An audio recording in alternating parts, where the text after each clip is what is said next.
Capitol View, Sunday morning talk focused on the political scene in Arkansas.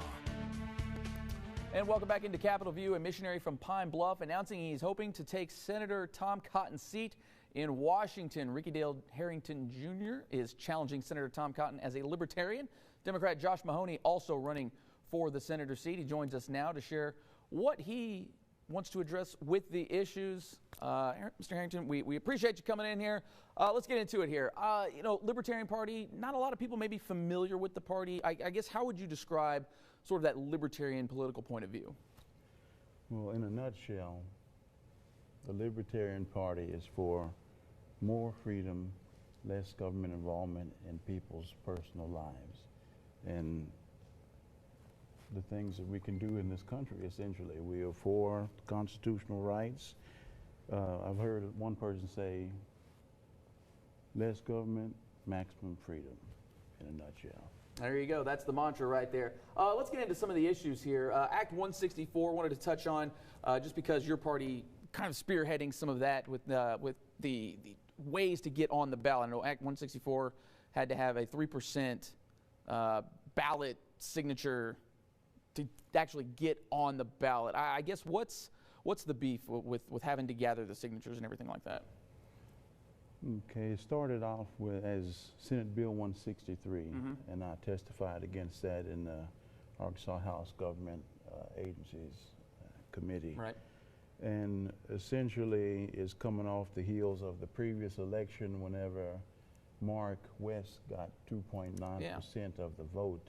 And so they increased the threshold for us to be able to get on the ballot to 3% of the total electorate of the people that had voted in the previous election. Right.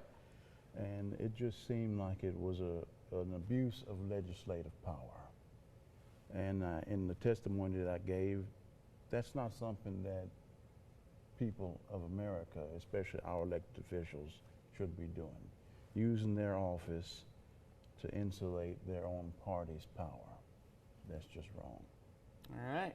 Let's get into some of the issues here. I know you're real big on criminal justice reform. What are some of the things that you want to see? Because I know Arkansas has a very high rate of incarceration. What would you want to see changed, at least really initially? Initially, I believe we should focus more on education and rehabilitation. The criminal justice, do we want to put more people in prison or do we want to eradicate crime? Right. In order to do that, we have to attack the type of behavior and mindset that produces criminality. And so it starts with the whole the school to prison pipeline that some prison reform groups call it. Right. And it's going to take a lot of different things, but mainly I would like to see just our justice system being more just. We just had a big case in Texas regarding Amber Geiger. She got 10 years for murdering Botham John, and there are people serving prison terms right now that never killed anyone that have 100 years in life sentences. That's not a just justice system. Right. Healthcare, I know one of the big talkers here when it comes to this next election here. What do you guys, or what do you personally want to see done when it comes to healthcare? I'd like to start off by kind of telling an anecdote about how my own experience. I've lived in a socialistic country, I've lived in a communistic country, and of course I'm an American, so we got the capitalism part taken care of. But we really need to take a look at the way health care is delivered in our country. I went to go visit my doctor around this time last year, and I had insurance, but there was some sort of snafu between the doctor's office and the insurance company. I was on the phone with the insurance company, and they said I had insurance, and I'm telling the insurance personnel there that I have insurance, and they're saying that we can't verify that you have insurance. And this was a simple visit just to get some maintenance medication.